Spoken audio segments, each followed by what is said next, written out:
Welcome back. Thanks for staying with us in the afternoon session. I'd like to introduce the next speaker.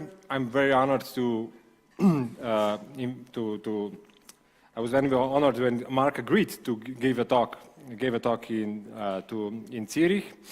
We worked with Mark with several book projects on drones, for instance, several years ago, and on the latest book that I edited on big data, algorithms, crime control. So Mark has been very active in the surveillance studies community, I would say. He's a critical media scholar.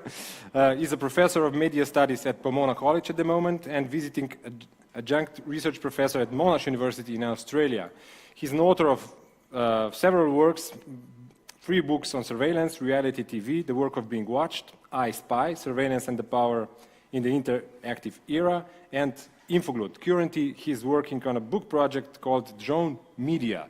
If you want to have a taste of what may the book look like, maybe you should read his chapter in our book on drones, edited by me and published by Springer 2 years ago. So, Mark, thank you for coming, and the floor is yours.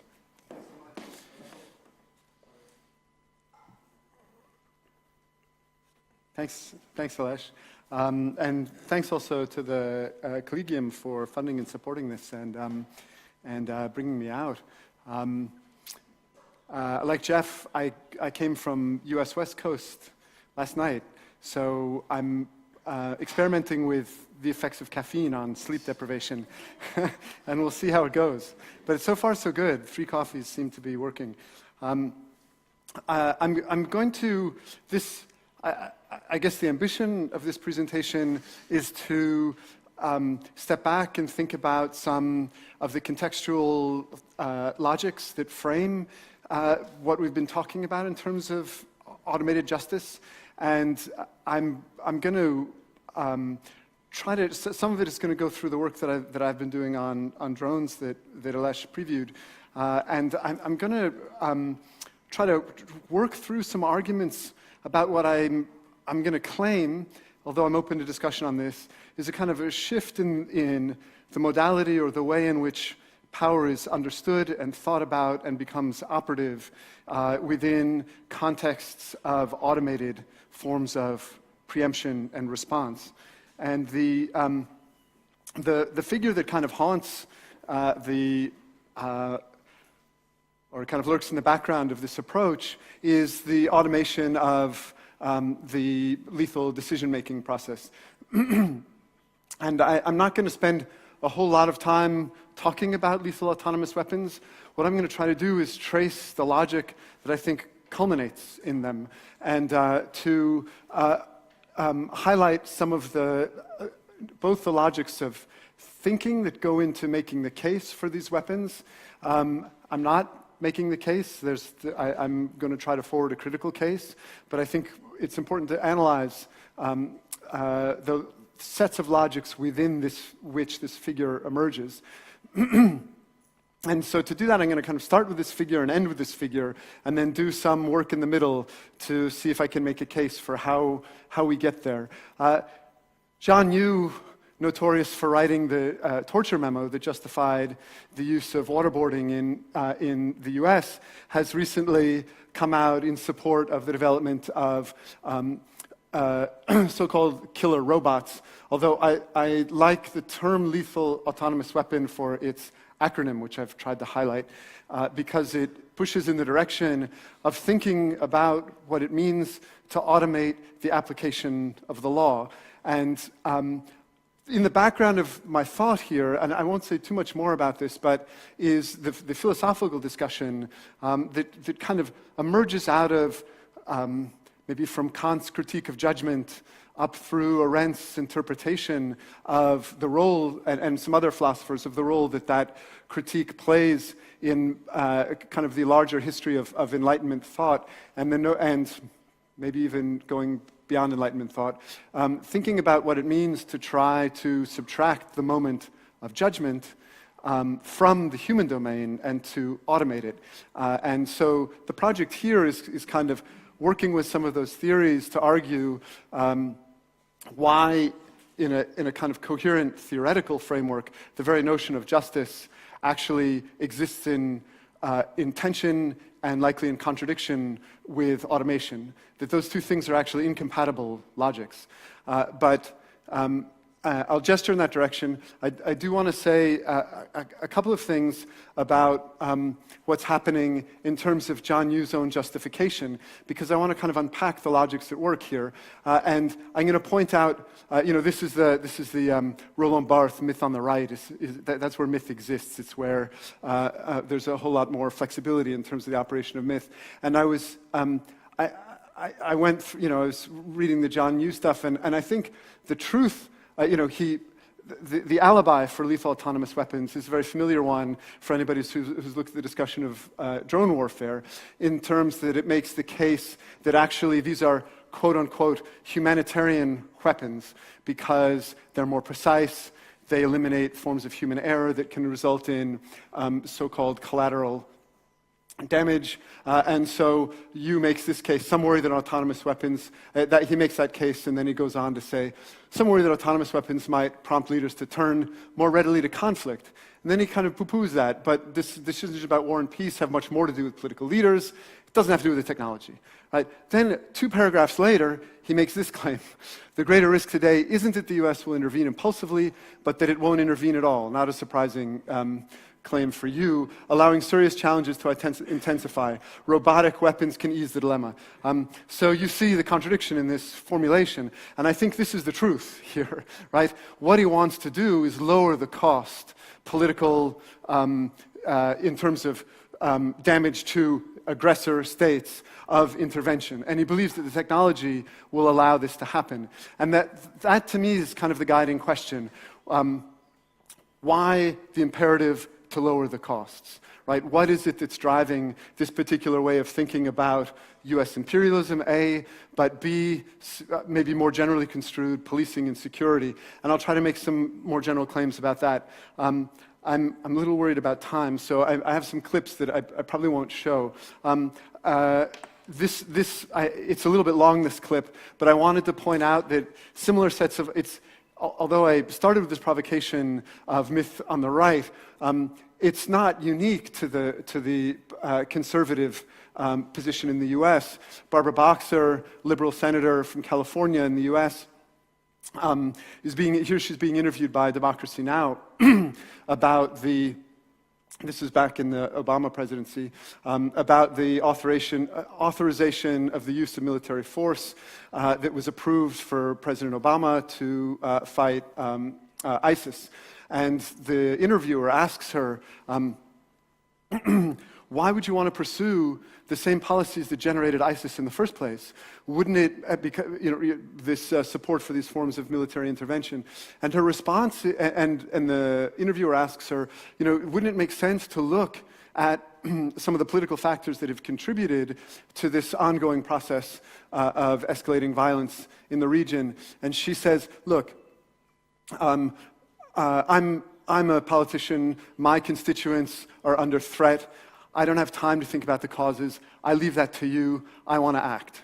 And the other thing that she says that's important, I think, is, I don't mean troops on the ground, and she doesn't say what she does mean, but clearly what she means is, aerial bombing, maybe drone attacks, but the form of intervention that allows for the immediate response to immediate threat with minimized political cost, at least to her constituents. And so it's a very similar logic to use. Those two things align themselves. And what I wanted to do is place both of those responses under the figure of the drone, because I've been working on this project about drones for some time, and I've reached that point in a project where you think about a certain set of logics and you become a kind of assimilator. You see everything starting to fit in with the patterns that you're noticing here. So I'm going to try to make some claims about how the imperatives that we saw on both the left and the right there, it's the U.S., so we could say like the right and the far right, or the further right, how both of those fall within a set of logics that I think can be associated, or I'm going to try to make the case, with a kind of the post-war logics of simulation that are captured by the figure of the military drone. And here the figure I'm thinking about is not the Amazon drone or the hobby drone. It's specifically the networked surveillance-based system that underwrites the US military drone campaigns. And so here's the shift that I want to mark in a reconfiguration of simulation. The movement from Baudrillard's, or it doesn't have to be Baudrillard, notion of simulation as a form of deterrence. Does anybody know what this movie's from? Sorry, the quote is from? No, it's from a movie called War Games, a classic 80s movie. What's his name? Ferris Bueller guy. Broderick, yeah. Yeah, Matthew Broderick, thanks. That models Cold War deterrence.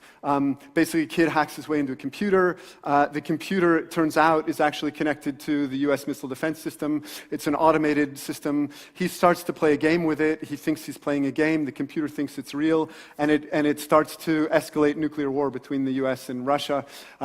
And then the way they solve everything in the end is by getting the computer to map all the possible outcomes of global thermonuclear war, and then come to this deterrence conclusion, right? Mutual assured destruction conclusion, right? This is the model of simulation in the Cold War. It's a model of stasis through symmetry.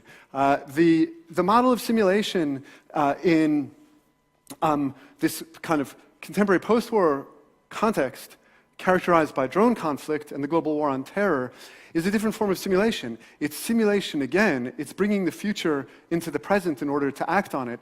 But in this case, it's based on an asymmetry that allows for action, right? So simulation, instead of leading to the stasis of deterrence, leads to the imperative to ever accelerated forms of preemption, right? So the fantasy of simulation here is that it can allow us to know what will happen in advance in order to intervene now in order to prevent that from happening. So it's a different form of deterrence. It's deterrence through hot war rather than Cold War. So I want to make a couple of points about this because they link with how I'm thinking about the logic of a kind of post-disciplinarity, which I gestured to in the beginning of this presentation, right? So I'm trying to line up, on the one hand, this configuration of simulation as deterrence, relying on symmetry and stasis. Those are clear from what I both said. But that third term, symbolic efficiency, seems really important and key to the dynamic that's happening. What makes symbolic efficiency operative in context of deterrence is that it creates a certain type of spectacle, an anticipated future to which the subject upon which the threat is imposed is meant to internalize that threat, right? This is the Foucauldian notion of discipline, right? Become the docile subject through the power of the symbolic representation, right? So, and I think here there's some connections with Aram's talk earlier, the notion that there's a particular version of the subject in play. It's the subject that responds to the symbolic threat, right? In the paradigm of kind of post-Cold War asymmetry, symbolic efficiency, the notion that the specter of threat has is efficacious, is able to prevent, so what's in play here, right, is the figure of the panopticon, right? The efficient figure of the utilitarian philosopher who's trying to think, how can you achieve the exercise of power by subtracting violence, right? This is really the goal of the panoptic system, right? Always, so minimized and so absent from Bentham's original account of the panopticon is the actual violence that gets done to the people who don't follow the rules. Like, it is in there are a few moments, but it tends to fall out because what he wants is a form of internalization that leads to the lack of the necessity for violence, right? But it's not surprising that he also writes the theory of fictions, right? Because he's interested in the power of the symbolic representation here. This is what goes missing, right, in the drone paradigm, the global war on terror paradigm. The notion that the spectacle of surveillance, the spectacle of threat, the spectacle of power would have a disciplining effect in order to create docile subjects is precisely what I think is subtracted from that modality of power. You can't rely on the efficiency of the symbolic threat. The threat has to be real. The action has to take place because the subjects are undisciplinable subjects, right, who are featured as the targets of these types of intervention. And in that case, one of the things that happens, I think one could argue, is instead of having symbolic efficiency, you have kind of the becoming operational of the symbolic system, right? So the use of information is no longer to represent, to generate a threat. It's to become part of an operation that allows for preemptive action. And in that sense, the representational character of the symbolic representation kind of drops out, right? And here I'm thinking of the forms of data profiling that lead to signature strikes, right? The notion that those represent something starts to drop out. It's a pattern that requires a response. And the reason why it requires a response starts to fall out of the picture, right? We have past correlations. This has some robustness to us. And so the data picture that we have, we don't need to necessarily understand it. We don't need to be able to explain it. We don't even need to be able to represent it. All we need to be able to do is act on it, especially in contexts where the representation becomes very difficult, right, with thousands of variables explaining potentially a decision. So here are a couple of formulations. This actually just kind of summarizes what I said, so I think I'll skip ahead. Sorry, I had some images contrasting panoptic to operational forms of image, but I'm going to make a couple of points about post-disciplinarity that I'll try to cash out in a few minutes. One is the notion of a reconfigured temporality, the idea that anything that can be predicted in the future with a certain level of probability or certainty becomes imminent. Right? The notion of a signature strike, for example, once you subtract a figure from the battlefield, then the question becomes quite tricky in terms of justifying what it means to take out, quote-unquote, an enemy combatant. This is somebody who represents a threat. How far in the future? I don't know. I'm not sure what the calculus is. I don't think there is a calculus, right? You just have to have a certain level of certainty and probability and concern.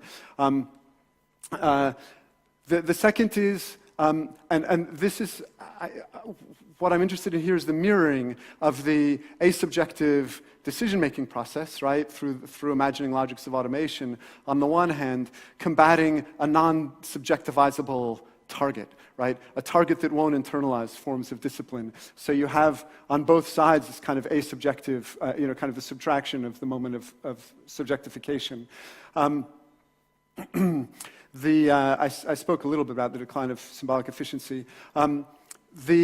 Escalating the need for speed. This is what Barbara Boxer was responding to when she was saying we need to authorize the use of force now because the threat is imminent. This logic of the preemptive threat, of course, one of the hallmark moments is the U.S. invasion of Iraq, which inaugurates this Bush doctrine of preemption. Now we see it in the U.S. displayed with respect to Iran. This is one of the places, and perhaps North Korea, depending on what happens. But the notion of a potential future enemy requiring an imminent response, right? This is the concern around somebody like John Bolton coming in as National Security Advisor, because this is somebody who's a champion of the logics of the imminent threat. I guess you could think of the Condoleezza Rice phrase, we don't want the smoking gun to be a mushroom cloud. But the notion, we have a projected future, we're going to collapse into the present, so we have to act now, fast.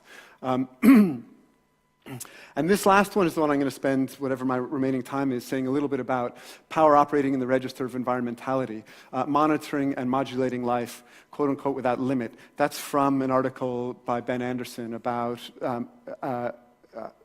counterinsurgency.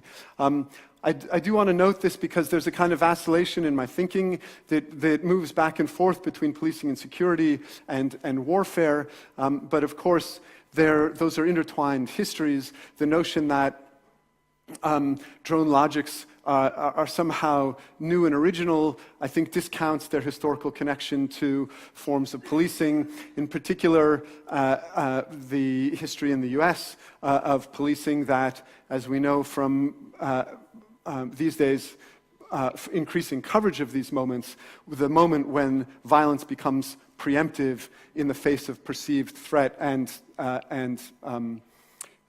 terminal. Of course, you probably saw that Trump is restoring the program of sending surplus military weapons and equipment to the police. So the militarization of the police force continues apace under the current administration, as does the development of drones for police work, moving in this direction of shared logics of, I think, of military forms of preemption, coupled with, as we've seen a little bit earlier, data-driven forms of profiling. Again, because I'm a little bit worried about time, I guess I'll just describe this, but this is a video. This is the famous Predpol. Sorry about that. This is the Predpol. The case that comes up in the Predpol stories all the time. Predpol. I'm not sure how you say that. Is the story about the intervention in Santa Cruz, where the police officers, if you've read any of this coverage of Predpol, this comes up, right? The officers are sent a task to go to a particular address, and they arrive to find a crime in progress there. And that notion, or that framing of the operation of predictive policing, I'm guessing maybe some of the people who are working in depth on this, it would be interesting to hear your thoughts about this. But that particular framing is really interesting to me, because it raises that question, wait, what exactly does predictive policing do, right?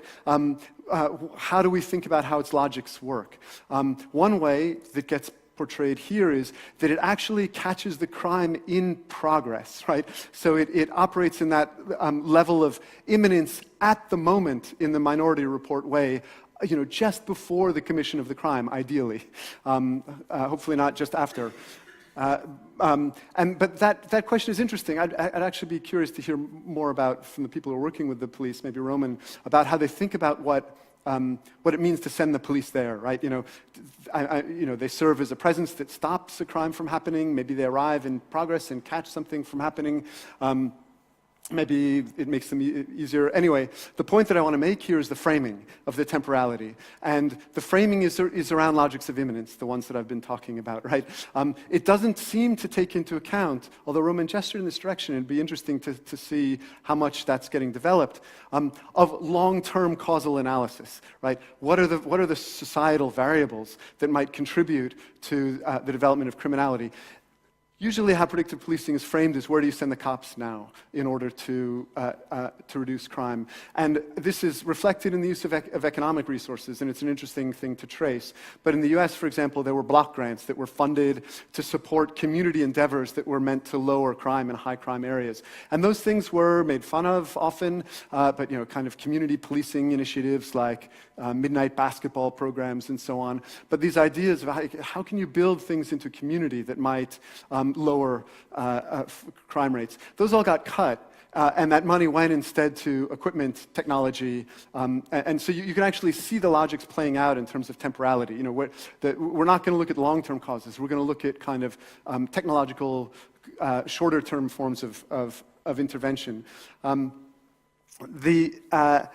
With respect to this temporality, and I pulled this quote. This was back from 2015 when Obama was negotiating the treaty with Iran, and this is the treaty that Trump says that he doesn't like and wants to get rid of. This is the treaty that John Bolton hates and wants to get rid of. And this was the Republican response at the time. This was their thinking on this, right? You cannot use diplomacy, deliberation, and so on. These are non-subjectivizable populations. The only way that you can intervene effectively is to do a preemptive strike. And this logic, if you want to see the shift from Cold War to hot war logics, it goes on. And this is the drone logic too, right? It's the kind of, yes, we know that this will lead to response, but we just up our technological response faster. Wouldn't destroying much of Iran's nuclear infrastructure merely delay its progress? Perhaps, but we can strike as often as necessary. Of course, Iran would try to conceal and defend, blah, blah, blah. But we might have to find new ways of attacking, but we can, in this technological hot war, we can best them, right? That's the idea. It's kind of escalating, ongoing forms of striking. When I say that the modality of power switches to environmentality, I'll try to wrap up. Sorry, I'm conscious of time. I'm gesturing in the direction which I think has been, an ongoing theme in some of these presentations, and I want to put like a name to it and see if that helps in any way. This is Ben Anderson's counterinsurgent argument. Designing named effects follows from the continuous attempt to know all of life without limit or remainder that is central to full spectrum dominance, right? If you cannot rely on disciplinarity, the other nice aspect of the panopticon to a utilitarian figure like Bentham is its parsimony, right? It's economicality, or whatever. You can actually, and he loved this, right? You can have huge effects with just a simple system, and you can actually minimize the amount of surveillance that's necessary and taken to the limit, even subtract the inspector from the central headquarters. Right? Once the subjects become disciplined, you don't even need the inspector anymore, right? There's something beautiful. But the other aspect of the panopticon, of course, is leveraging the power of uncertainty, right? You never know, right? Because you never know when you're being watched, you have to act as if you could be being watched all the time, the famous formulation, right? That relies on symbolic efficiency, right? That relies on subjects that have internalized a particular type of gaze. It also has a nice efficiency to it, right? And we can think about all the ways in which that's been mobilized. The department store doesn't have to buy cameras all over the place. It can just put those little plastic smoked globes up. It doesn't need to have a camera behind it, right? You don't need to do watching all the time because you can rely on the subjects. If you don't have that, if you don't have that version of the subject, then you have to monitor all the time, right? The Foucauldian equation gets reversed, right? The Foucauldian argument is, with the panopticon, it is both not enough and too much that the inmates be watched all the time. Not enough because they have to know they're being watched. It's not just enough that they're watched. But too much because you don't have to do it once they've internalized these logics. It's the opposite when you think about a certain reconfiguration of the target, in which it's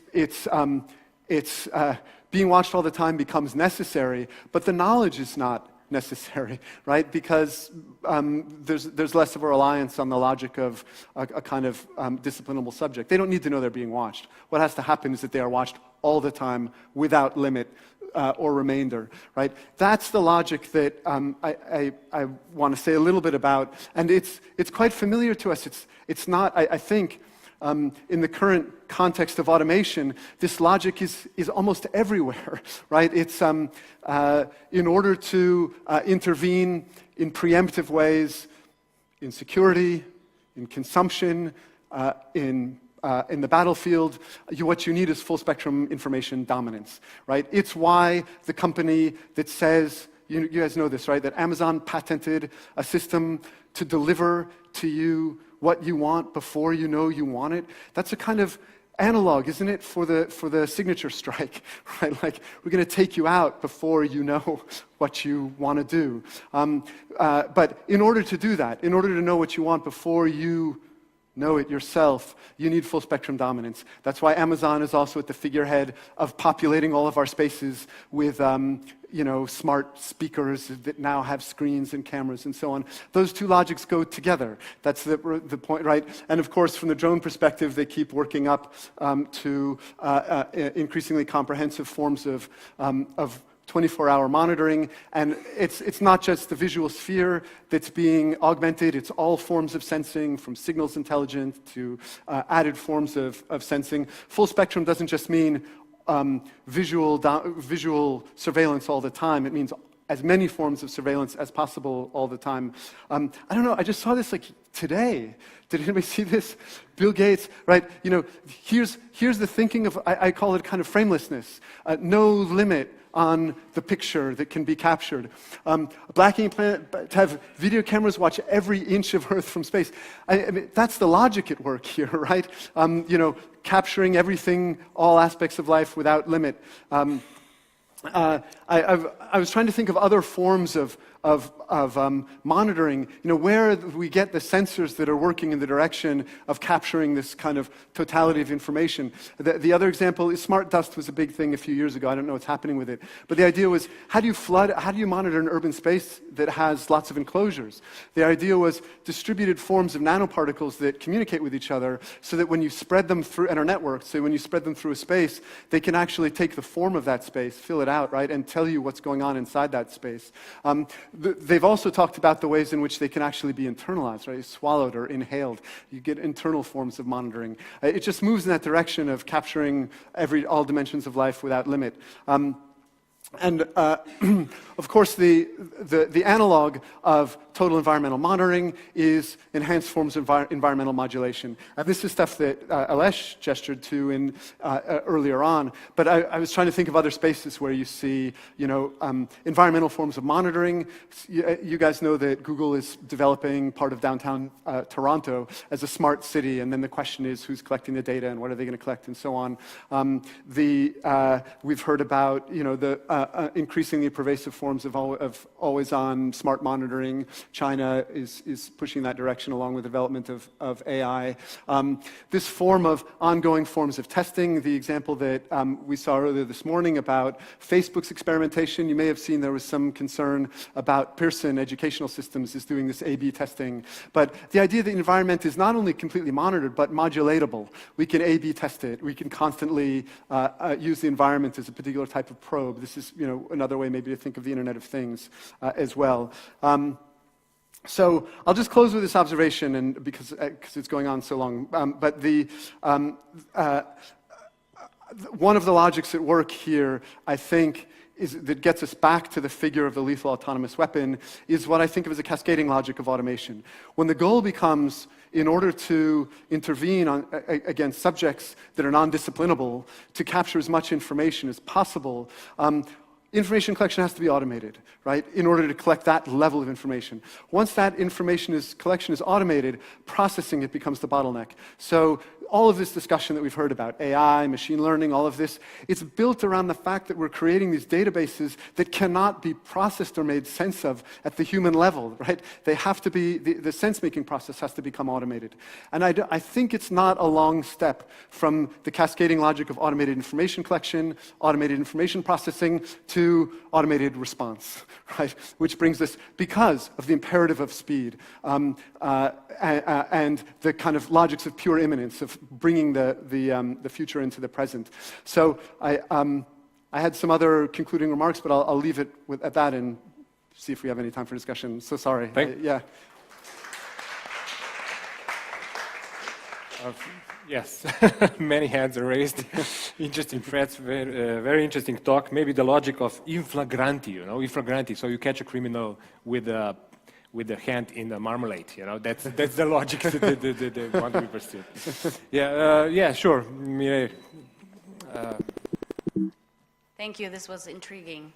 I have one question for you. I liked what you said about automation. However, where do you see the role of the human in automation and the role of us humans in automation and automated justice? Because I see that you have an excellent understanding of the technologies and where it's going, and you have identified the logics of where stuff is going, and I see that it is, you know, it's all about the engineering and so on. But I actually do strongly believe that even in the automated systems, no matter whether it's kind of preemption or you know, at some point automated response as well, actually do think that humans still have quite a vital role in there. And I wonder what you think about that. I mean, this is the site of intervention and resistance, right? This is why it's become so important to forward the fact that, like, no, these systems have to be denaturalized. They're constructed, and the people who are constructing them are humans. And so there's always this imperative to, at least on those who are engaged in critical forms of response, is to re-inject the role of humans, which becomes an unsurpassable horizon, right? And so yes, I agree, that's true. And the stories that we tell about how it is that human involvement in these systems contributes to the and the very fact of humanness contributes to the form of, what we saw earlier about the way in which feeding natural language into an automated classification system will actually inject the biases that are already built into our human narratives into that system itself. I think that's correct. I think that's one of the avenues for response. From the perspective of the operation of these logics, the role of the human is as friction, right? We are the friction in friction-free capitalism, right? We're that element which slows things down and becomes, I mean, in the end, something that, this is why the figure of the drone is quote-unquote unmanned aerial vehicle is telling, right? The push, the pressure is towards the subtraction of the element of the human. But I agree with you. I think that's the site where it has to be pressed against. And it's not a contingent site. Like, that's always there. And so maybe there's hope. Thank you very much. I'm not hopeful, but maybe. We have only 2 questions because we are a bit... I stole it. Yeah. That was brilliant. And Thank you. And you have to meet Mark Neoclass. The room will explode. So I have a lot to sort of unpack. But my first thoughts were I really like the Dronosphere and that we're heading towards the automated response. But to bring it down to sort of Criminology 101, it sort of means that we are heading into a direction where there's going to be only non-formal social control. Only formal social control. So the non-formal social control is something that we're going to throw out the window and rely solely on formal non-control, where we see power and somebody needs to act. But in criminology, and actually in sociology, this goes back to Durkheim, this is a sign of weakness, not of power. Say it again? This is a sign of weakness, not of power. Aha. The fact that you need to act in order to assert control and power, rather than use other forms of non-formal social control to have your way. Yes. I think that's the point, right? But it's also, right, I think that point of the erosion of non-formal forms of social control, that's, I don't know, the anxiety point or the crisis point or the, right, that's the neoliberal moment, right? All of the institutions that are attacking whatever the infrastructures are that make possible non-formal forms of social control. And I would even put in there social media, right? When you offload forms of sociality onto automated systems that do the kind of sorting of your messaging for you. There's a beautiful analog of this is like, this seems like a beautiful Hegelian dialectical point. We reach the point in social media where there's so many damn messages that we have to respond to that Google is doing what? It's automating our message response, right? So like hypersociality turns into the purely asocial, right? Like machines talking to machines. That's kind of a beautiful point about, and that's the moment, of the final destruction of the non-formal, and then you end up with this impossible endpoint of trying to replace all forms of non-formal social control with formalized, perfect surveillance and intervention, and so on. One just really random point, if I can make it. On the plane over, the one movie I watched to fall asleep was Kingsman, the Kingsman movie. Has anybody seen that? There's a beautiful logic there. What it is that's designed to erode the last shred of human sociality is always on, free, internet access. Yeah. This is how the villain, the Bond villain, is going to destroy society. It's just give free, cell phone access to everybody, and then they turn into these like crazy asocial figures that just rip each other apart. It's kind of a beautiful allegory for our time. Thank you very No, much. it's a terrible movie. Don't get me wrong, but yeah. Okay, one more question, and then next speakers. Dean. Thanks for that, Mark. Just a couple of questions for you and what you're outlining. Just one question, Dean. One. Yes, sorry. One. Yes. No. Sorry. Yes. One question. Just one question. Cheeky. How is this? To me, you seem to be talking about two things that have been sort of talked about before. One being Deleuze's society of control, the other being Horkheimer and Adorno's instrumental rationality. How do they fit into what you're talking about?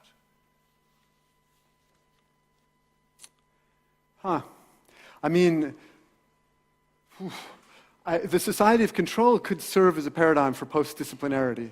I mean, that essay, it doesn't go all the way in the direction that I'm going here, but I don't think it would be impossible to extract from that the direction that I'm talking about. I'm thinking of that end part where he talks about Guattari already imagining a space that can be fully regulated, a kind of fully interactive environmental space, right? But I think you'd have to push that society of control a little bit further. Yes, Horkheimer Adorno, which is really where more my heart is, would be because they're such pessimists. I mean, this is kind of a triumph of a particular self-extinguishing instrumental reason, right? I mean, the death drive in this one is strong, right? The idea that all of our actions could be anticipated and preempted before they happen, isn't that that's that Freudian moment of the death drive? It's like, you know what? When we'll be really happy when we're dust again, like back down to that level of the total inertial. And on that note, thank you very much, Mark, for this super interesting talk. Yeah.